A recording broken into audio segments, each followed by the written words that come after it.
दूसरी सीख, स्वार्थ को त्यागो। चिड़िया ने दूसरी सीख समझाने के लिए एक और प्रेरणादायक कहानी सुनाई। एक बड़े और सुंदर तालाब में दो मछलियां रहती थी।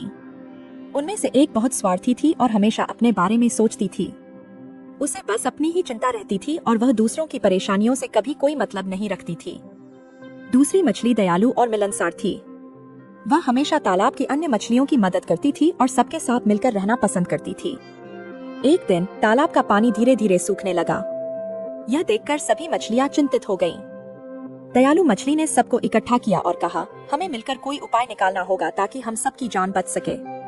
अगर हम सब मिलकर कोई नया तालाब खोजें तो हम सुरक्षित रहेंगे। लेकिन स्वार्थी मछली ने उसकी बात को नजरअंदाज किया और अहंकार से बोली, मुझे किसी की जरूरत नहीं, मैं अकेले ही नया तालाब ढूंढ लूंगी।